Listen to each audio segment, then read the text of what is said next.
안녕하세요. 저는 생큐션랩의 조의준 대표라고 합니다. 생큐션랩은 제재와 수출 통제 그리고 각종 트럼프 리스크에 관련된 컨설팅을 하고 있는 회사고요.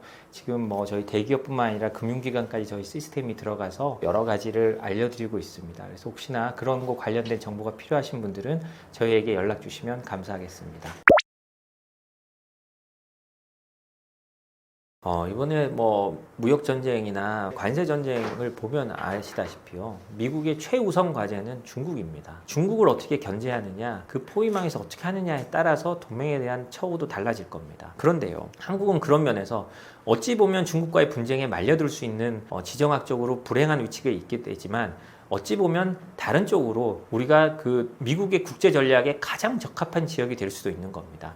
중국의 견제라는 거를 트럼프 대통령이요 계속 이렇게 우크라이나 전쟁을 여기서 그만두자, 이건 말도 안 되는 전쟁이라고 하는 이유는 여기서 빨리 끊어야 중국을 견제하는데 그 비용을 다 쓸 수 있기 때문에 그런 거고요. 중동에서도요, 이란이나 이런 데 트럼프 대통령이 압박하면서도 자꾸 협상을 타결하자고 하는 거는요. 지금 거기 지금 항공모함이 2대나 가 있거든요. 그 항공모함 거기 2대 두면 중국에 대한 압박이 제대로 되지 않습니다. 그러니까 미국은 모든 거를 빨리 중국으로 모으고 싶어 하는 거거든요. 그래서 그런 부분을 잘 살리면 한국에도 기회가 될 수 있다고 합니다. 요즘에 조선이나 이런 주가 보면 엄청 올라가잖아요.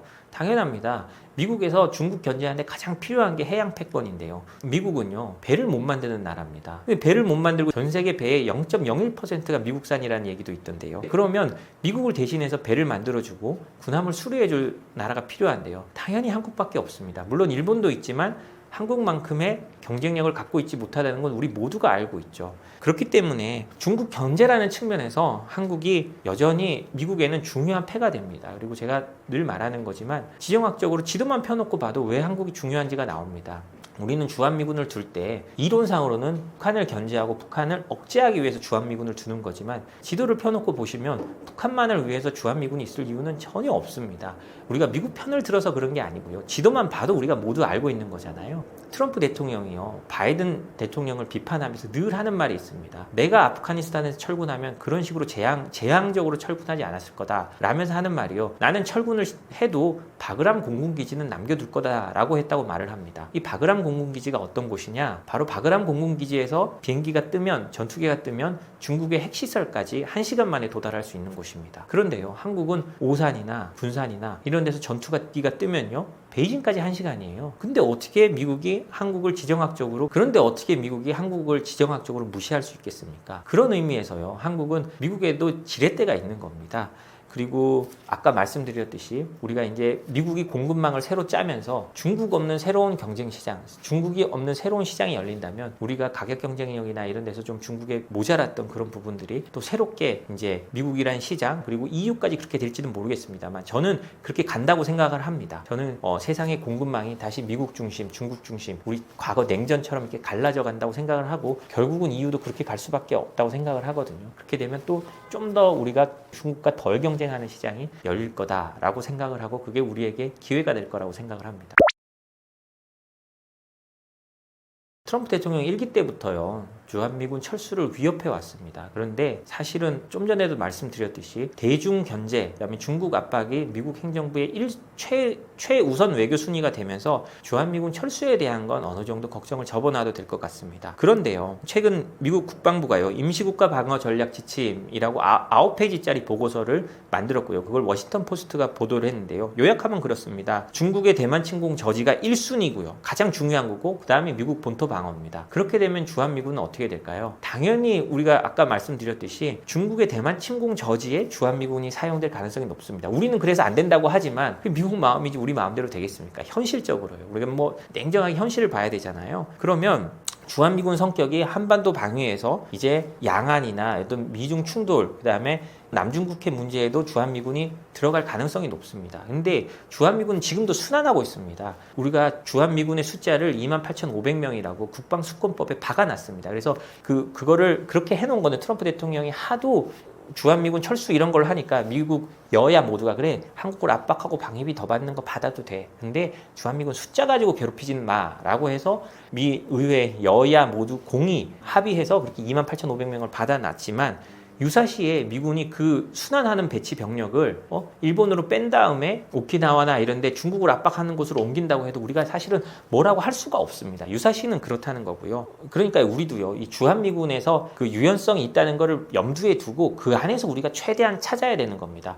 그러면 우리가 주한미군을 그렇게 뺐을 때 미국의 우리 안보를 위해서 더 얻어내야 될 게 뭐냐? 정말 우리가 뭐 핵무장을 하는 게 아니더라도요. 뭐 우리가 일각에서 말하는 것처럼 핵 공유라든지 핵을 뭐 한반도에 갖다 놓는다는 거다든지 뭐 아니면 그랬을 때 우리가 또 다른 뭐 미국이 최첨단 무기를 더 받아놓을 수 있는 뭐 어떤 것들이 있다든지 이런 식으로 우리의 주한미군이나 주한미군의 입지를 좀 강화하는 쪽으로 협상을 해야 할 필요는 있습니다. 그렇지만 근본적으로 주한미군의 전략적 가치가 떨어지지는 않고 있다는 점, 그런 점은 우리가 좀 생각을 해줘야 되고요. 그 속에서 주한미군의 인원이 왔다 갔다 할 수 있고 그 재배치될 수 있다는 점은 우리가 기억해 둬야 될 것 같습니다. 한미동맹은요, 이제 단순히 군사동맹뿐만이 아니라 경제적인 면에서 모든 면에서 상당히 얽히고 설켜 있습니다. 그리고 문화적인 면까지 굉장히 얽혀 있습니다. 특히 제가 종교에 대해서 말씀을 많이 드리는데요. 한미동맹이라는 이 문서 자체는요, 쌍방 중에 일방이 우리 이거 안 지킬래 하면 1년 후에 자동적으로 한미상호방위조약은 폐기되게 되어 있습니다. 굉장히 허술해요. 그리고 우리가 생각하는 만큼 이 조약 자체가 우리를 지켜주는 게 아니고요. 우리가 미국과 연결되어 있다는 동맹이란 가치, 서로 이 동맹을 소중하게 지켜나가는 과정에서 한미동맹이 강력하게 유지돼 가고 있는 겁니다. 그 속에서는 특히 종교적인 측면도 아주 큽니다. 우리가 뭐 기독교인인 분과 아닌 분도 있겠지만 현실적으로 미국 가보면 한인교회들이 굉장히 많고요.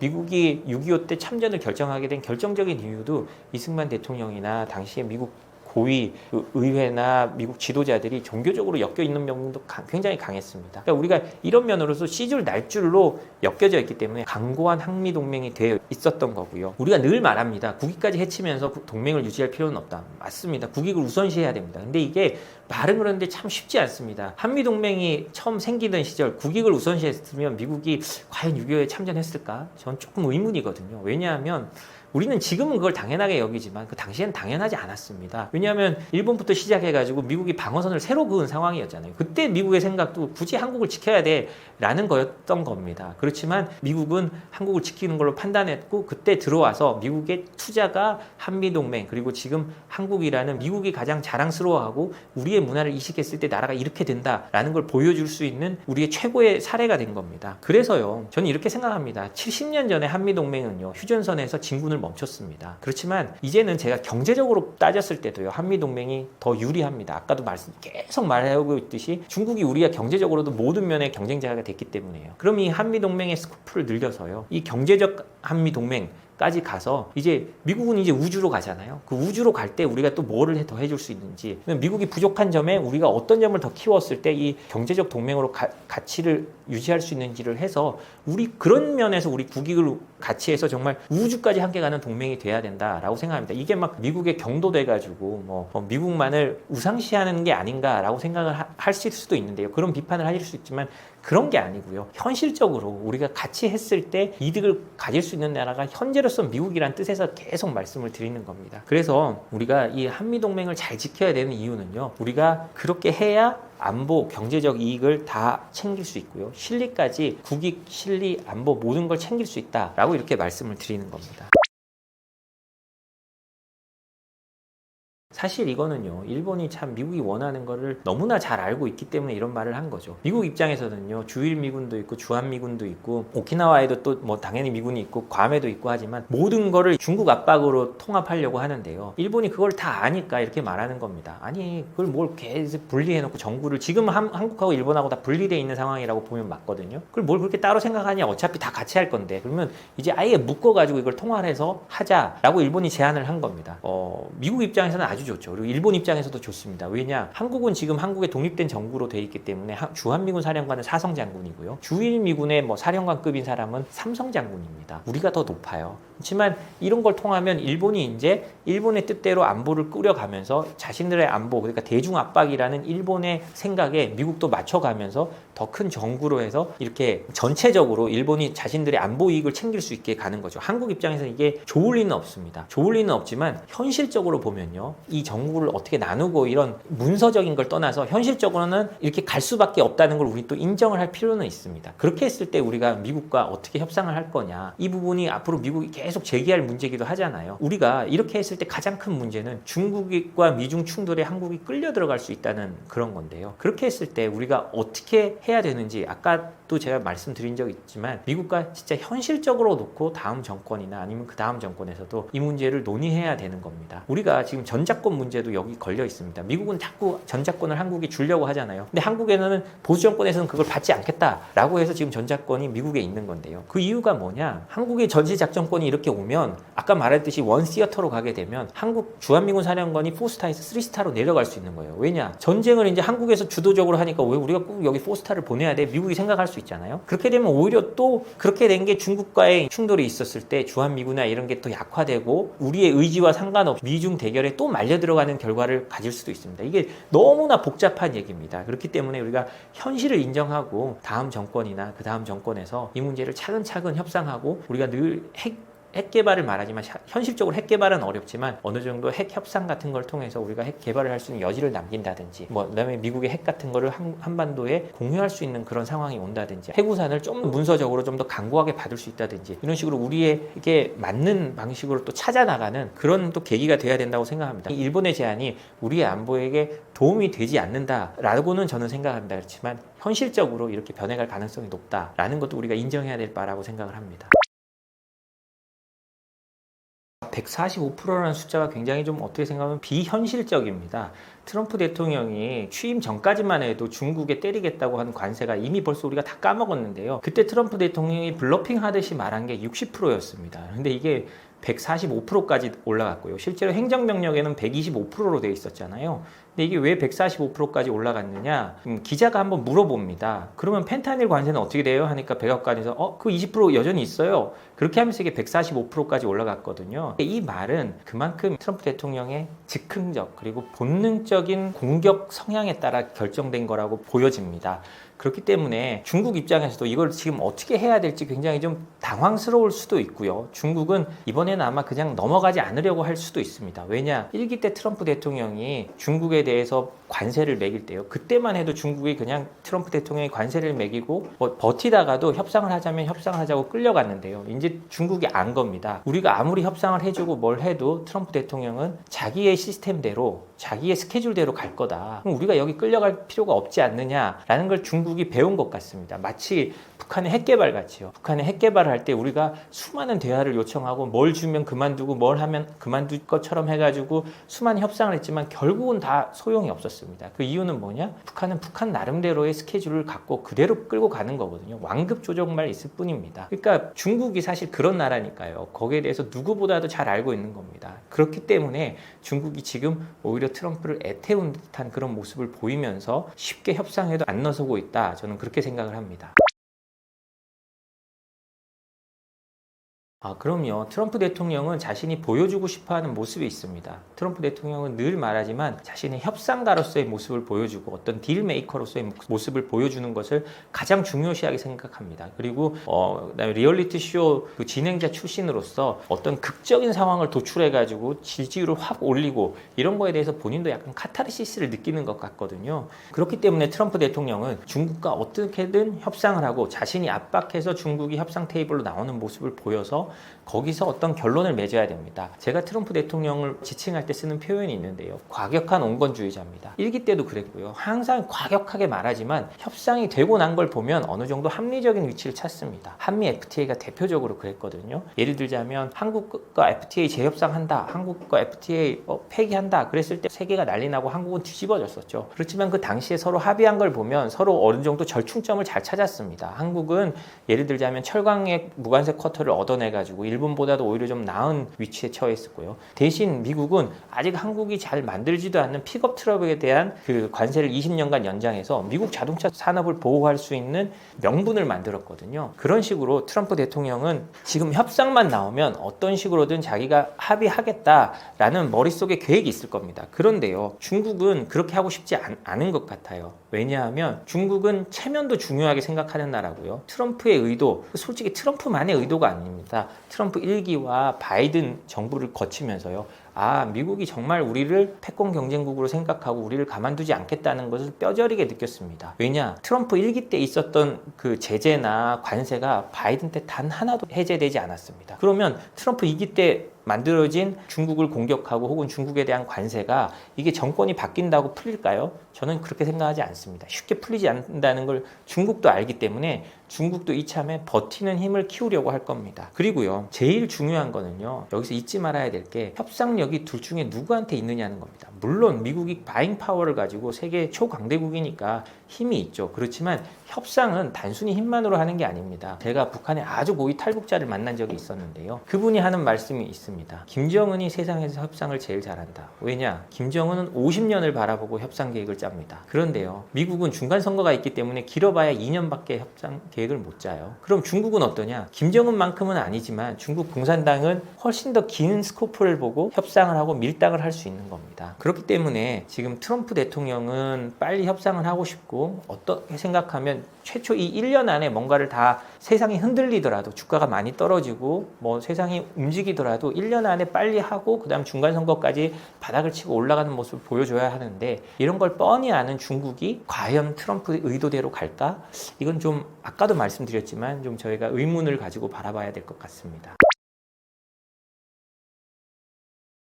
트럼프 대통령의 머릿속에 있는 건 국내 제조업 부활과 중산층을 두텁게 하는 겁니다. 이걸 가지고 러스트벨트에서 표를 모아서 당선이 됐고요. 그리고 레드넥이라고 부르는 미국의 중하층 백인들을 움직여서 대통령이 된 겁니다. 제가 그대로 된다는 게 아니고요. 트럼프 대통령의 머릿속에 있는 계획은 이런 겁니다. 미국을 다시 중산층 제조업 국가로 만들고, 이걸 통해서 안보나 이런 것도 다시 한번 재정비하겠다라는 게 트럼프의 생각입니다. 그래서 만약에 이 관세가 트럼프의 생각처럼 미국의 제조업을 부활시키고 미국의 서비스업으로 내몰렸던 중하층민들을 그 제조업에 종사하는 중산층 인구로 잘 변환시킬 경우에는 미국은 정말 궁극적으로 군살이 빠진 패권국이 될 수도 있는 겁니다. 우리가 실제로 그렇게 되긴 너무너무나 어렵습니다. 그걸 알고 있지만 트럼프의 계획은 그런 겁니다. 예를 들자면요, 방만한 재정, 더 이상 무역 적자를 보지 않겠다는 거잖아요. 미국의 그 방만한 재정 문제를 해결하고, 그 다음에 일자리 문제도 제조업이라는 탄탄한 중산층이 만들어지는 업종을 키워서 일자리 문제도 해결해 가는 겁니다.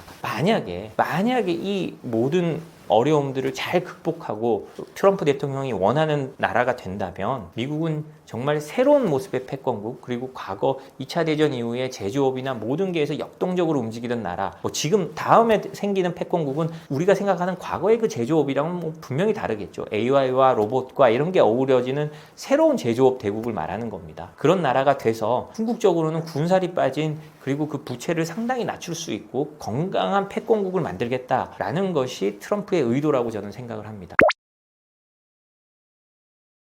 솔직히 저는 이 전쟁의 승리자는 모르겠습니다. 전투의 승리자는 알겠지만 전쟁의 최종 승리자는 잘 모르겠습니다. 전투는요, 당연히 미국이 이깁니다. 저는 이게 잘못하면, 아까 제가 좀 전에 말씀드린 거는 미국이 가장 잘 됐을 때 군살 빠진 패권국이 된다고 했는데, 이게 최악의 시나리오로 가면요, 경제적 베트남전도 될 수 있는 겁니다. 예를 들자면 미국은 당연히 바잉 파워가 있고 기술로도 중국에 당연히 앞섭니다. 그러면 이렇게 맞붙으면 트럼프 대통령의 말대로 우리가 바잉 파워가 있고 모든 게 있고 우리가 힘이 있는데 우리 룰대로 돼야지 라고 해서 맞붙지만 쉽지가 않습니다. 우리 다시 베트남전으로 한번 돌아가 봅시다. 베트남전에서 미군 전사자 수는 5만 8천 명입니다. 근데 북베트남군, 베트콩의 전사자 수는 110만 명입니다. 무려 거의 20배 넘게 전사자가 더 많았지만 베트남전 누가 이겼습니까? 미국이 이겼다고 말할 수가 없습니다. 사실상 베트남이 이겼잖아요. 희생은 중국이 더 클 수가 있습니다. 그거는 두말할 나위가 없는데요. 이 전쟁의 최종 승리자가 미국이 될 거다. 이거는 지켜봐야 되는 겁니다. 그리고 지금 미국이 여러모로 유리한 데 있는 건 사실이고요. 저는 미국이 유리한 점에 있다는 것 자체를 부정하지는 않습니다. 당연하죠. 당연하고, 그러면 여기서 중요한 건 우리가 이 관세 전쟁에서 어떻게 해야 되느냐라는 문제가 있는데요.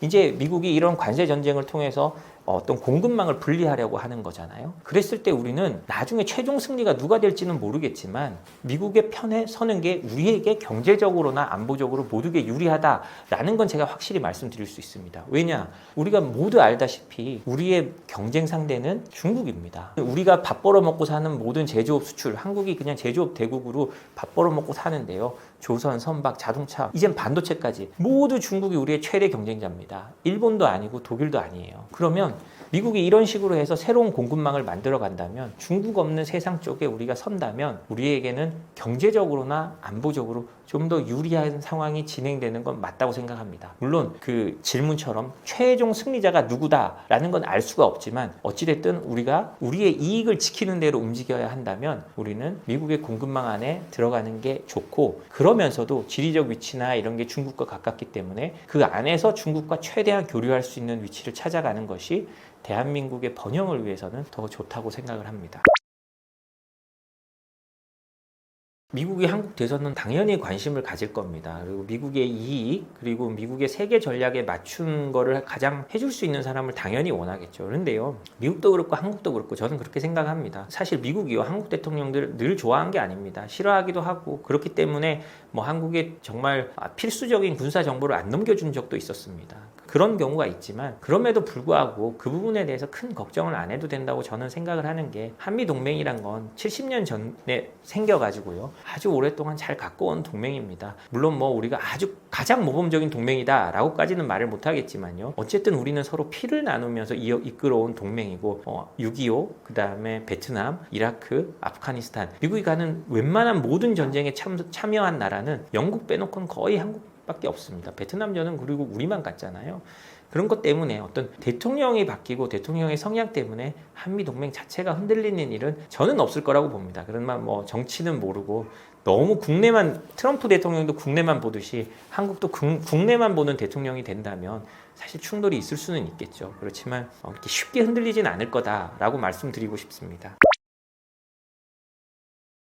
지금은 대전환기입니다. 그냥 하루아침에 미중 패권 전쟁이 사라질 게 아니고요, 10년, 20년 갈 거고, 공급망 분리도 계속 될 겁니다. 이럴 때 가장 중요한 게요, 미국의 제재, 수출 통제, 뭐 관세도 마찬가지죠. 이런 걸 미국에 맞춰서 우리가 어떻게 해야 될지 우리 수출 업체들이 알아보는 게 중요합니다. 저희 생크션 랩은 그런 것들을 미중 패권 전쟁에 맞춰서 만들어진 컨설팅 회사고, 그다음에 제재와 수출 통제 이런 관련, 특히 제재 같은 경우는요, 전 세계 190만 개 DB를 가지고 어떤 회사가 거래를 해도 되는지 안 되는지를 알려드리고 있습니다. 그래서 저희한테 이런 걸 맡겨주시면 미중 패권 전쟁, 그리고 트럼프 리스크를 한층 낮출 수 있을 거라고 생각하고요, 여러분들도 좀 더 안전한 항해를 하실 수 있도록 기원하고 하시도록 도와드리겠습니다. 감사합니다.